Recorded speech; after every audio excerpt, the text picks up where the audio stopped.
ऐक ना, कबीर काका भेटायला बोलावतोय. म्हणतोय केलेली केस मागे घ्या. मी यापुढे पुन्हा तुमच्या आयुष्यात कधीही येणार नाही. Oh really? त्याला म्हणायचं असं होणार नाही. आमचा विश्वास आता कधीच नाही बसणार तुझ्यावर. आणि तसंही अशी माणसं कधी सुधारत नसतात.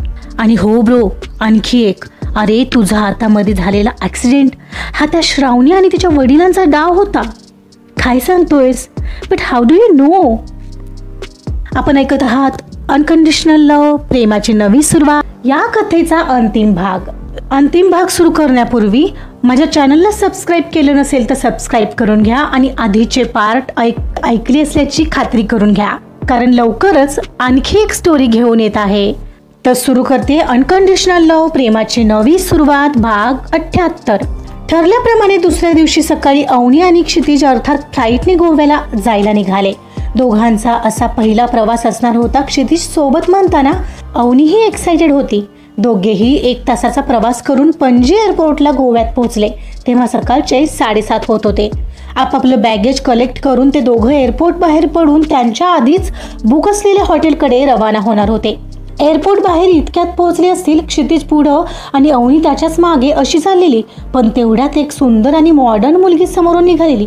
अचानक एकाएकी तिच्या हातून तिचा पाऊच पडला ते क्षितिजच्या पायात. मग त्यानेच तिला उचलून दिला. Oh thank you, you are so sweet म्हणत ती हसतच निघून गेली. अवनीला मात्र राग आलेला क्षितिजचा. जोपर्यंत क्षितिजची नजर माघारी तिच्यावर वळते तोपर्यंत ती तिथे जागेवर थांबलेली त्याच्याकडे रागाने एकटक पाहत होती. अगं काय, चल ना, अशी थांबलीस काय? तो माघारी तिच्याजवळ येत म्हणाला. यू आर सो स्वीट म्हणत ती वेगळीच हसत त्याच्या पुढे निघून गेली. त्याला मात्र काही लक्षात आलं नव्हतं. अगं काय, आणि पुढे कुठे निघालीस अशी? कुठं जायचंय माहितीये का? कार येईल इतक्यात, इथेच थांब, तो तिला म्हणत होता. पण ती मात्र तोंड फुगवूनच होती. अवनी, अगं काय झालं मला कळेल का? सांग तरी मला. अगं बोलल्याशिवाय कसं कळेल? बोलले तर ना, यू आर सो स्वीट म्हणत तिनं आताही रागाने मान वळवली. आणि त्याला आता कुठे त्याचा अर्थ लागला. मग अशी त्या मुलीला पाऊच उचलून दिल्यावर ती हेच वाक्य तर बोललेली हे आठवून त्याचा हात डोक्यावर गेला. तिला समजावायला म्हणून पुढं जाणार एवढ्यात कारचा हॉर्न वाजला. तसा तो वळला. ती त्यांच्यासाठीच कार आली होती.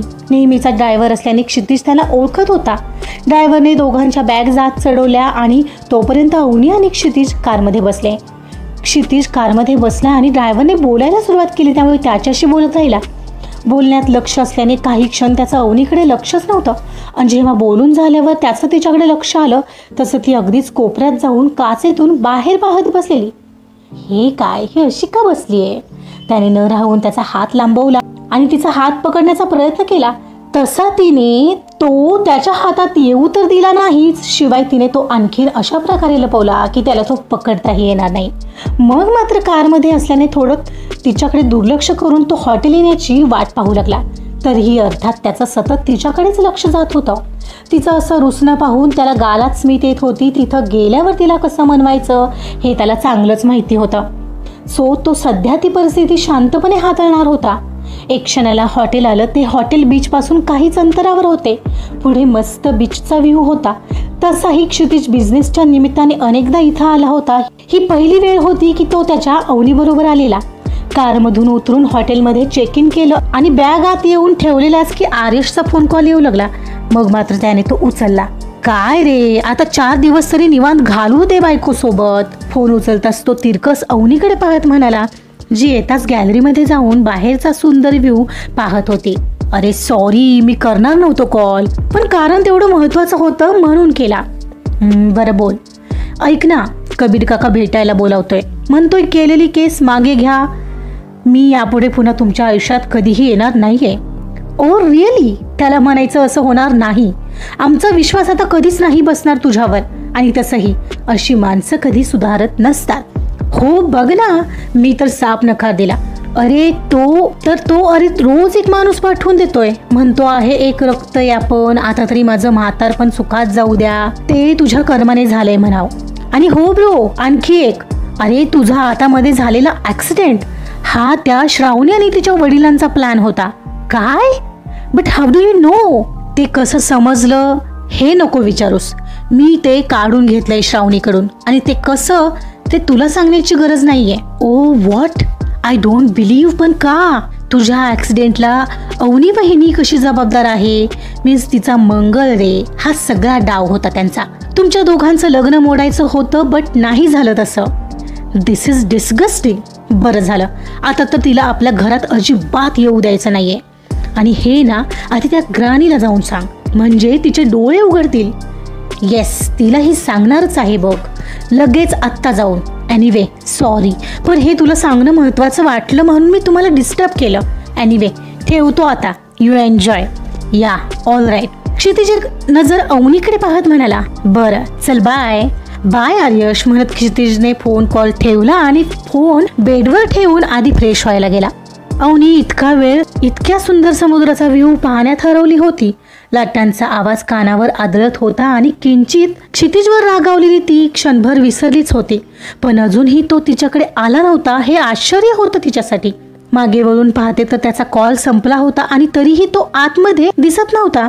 तिनं आतमध्ये यायचं तरीही टाळलं आणि तिथेच उभी राहिली. Oh thank you, you are so sweet. त्या सुंदर मुलीचं ते वाक्य आणि त्याने तिचा पाऊच उचलून दिल्यावर तिच्या चेहऱ्यावर खिळलेलं स्मित का कोणास ठाऊक तिला त्रास देत होतं. तिचा गालाचा कोपडा किंचित नाखुशीने वर दुमडला गेला होता आणि एवढ्यात पाठीमागून भपकन परफ्यूमचा वास आणि सोबतच क्षितिजच्या हातांचा विळखा तिच्या भोवती स्थिरावला. ए अवनी, इथं काय थांबलीयेस? चल ना आत, जा तुम्हीच. सोड बरं मला, ती त्याचा हात सोडवत म्हणाली. अग काय एवढी चिडली का आहेस? मला कळू तर दे. आणि यासाठी आलोय का आपण इथे? चल ना आत. मी कशाला हवीये? आता जा ना तिच्याकडे. अगं तिच्याकडे कोणाकडे? आणि मी कशाला कोणाकडे जाऊ? माझी बायको इथं आहे तर. हा अवनी, ती मात्र यावर काही बोललीच नाही. शांतपणे दूर कुठंतरी पाहत राहिली होती. एवढ्याशा गोष्टीला आपण इतकं काय चिडलो याचाच विचार करत होती बहुतेक. चल ना आत. ऐकणार आहेस का आता? आत जाऊन बोलूया ना, नाहीतर उचलून आत नेई ना आता. बघ हा अवनी, 1 2. त्यानं खरंच काउंटिंग सुरू केलेलं. 3 म्हणण्यात आता मात्र तीच आत आली, कारण त्याचा काही भरोसा नव्हता. तो बोलतोय ते त्यानं केलं असतं, तिला माहिती होतं. आणि क्षितिज ही मग तिच्या पाठोपाठ आत आला, ते गॅलरीचं दार लावूनच. आत येताच तिला हाताला धरून ओढलं आणि जवळ खेचलं आणि डायरेक्ट तिला उचलून बाजूला असलेल्या बेडवर आणलं, जिथं गुलाबाच्या पाकळ्यांनी संपूर्ण बेड सजवला होता. तिला त्याने बेडवर ठेवलं आणि तत्क्षणी मऊ मुलायम त्या पाकळ्यांचा स्पर्श झाला. तेव्हा कुठं हे बेड वगैरे सजवल्याचं तिच्या लक्षात आलं. एव्हा ना तो तिच्यावर आलेला. आपलं कालचं राहिलंय, लक्षात आहे ना? मग करायचं कंटिन्यू? तो अगदी उत्कट स्वरात म्हणाला. ती मात्र अजूनही शांत होती आणि त्याच्याकडे न पाहता मान वळून भलतीकडे पाहत होती. ते पाहून आता मात्र त्याने तिला प्रश्न केला. काय यार अवनी, मी काहीतरी विचारलं. बरं सॉरी, मी तिची मदत केली, पण एवढं काय चिडलीस त्यात? त्याने काय फरक पडतो? बायको तर तूच आहेस ना माझी. माहितीये, ती बारीक तोंड करून म्हणाली. मग एवढी का चिडलीस माझ्यावर? तू इकडं बघ बरं आधी माझ्याकडे. त्याने जरा जबरदस्तीनेच तिची मान स्वतःकडे वळवली आणि आता मात्र तिनं त्याच्या डोळ्यात पाहिलं. तो भुवया उंचावून तिला प्रश्न विचारत होता आणि आता खरं तर तिच्याकडेच त्याच्या प्रश्नाचं उत्तर नव्हतं. एकाएकी त्याला भिरभिरत्या नजरेने पाहता पाहताच ती एकदम त्याच्या गळ्यात हात टाकून त्याला जवळ ओढत बिलगली. मला नाही माहीत काय होतं जेव्हा तुम्हाला दुसऱ्या कोणासोबत पाहते. तुम्ही फक्त माझे आहात हा क्षितिज, फक्त माझे. ती पहिल्यांदा असं काही म्हणालेली. इतकं स्पष्टपणे पहिल्यांदाच तिनं तिचं हे प्रेम कबूल केलेलं. हे क्षितिजला आश्चर्यचकित करणारं होतं आणि सुखावणारही. मग मात्र आपोआपच त्याची तिच्या भोवतीची पकड घट्ट झाली. आणि मी ही फक्त तुझाच आहे, कळलं ना? म्हणत त्याने तिला आणखी जवळ खेचत तिच्या मानेत त्याचा चेहरा घुसळला. पुढच्या क्षणाला तिच्या मानेवर ओठांची नक्षी उमटवू लागला. त्याच्या प्रत्येक स्पर्शाने मोहरणारी ती एका पाठोपाठ येणारे शहारे शरीरभर झेलत होती. क्षितिज आणि अवनी आज कायमचे एक होत होते. त्याच्या प्रेमाचा आणि नवीन आयुष्याचा आरंभ नव्याने होत होता, ज्यात आता कोणाचाही अडसर असणार नव्हता, अगदी मंगळाचाही. समाप्त. अनकंडिशनल लव्ह म्हणजे प्रेमाचं शुद्धतम रूप. यात कोणत्याही अटी नसतात, अपेक्षा नसतात. हे प्रेम त्या व्यक्तीला त्याच्या गुणदोषांसह स्वीकारतं. हे प्रेम ना फक्त आनंदाच्या क्षणी तर दुःखाच्या क्षणीही तितकंच स्थिर असतं.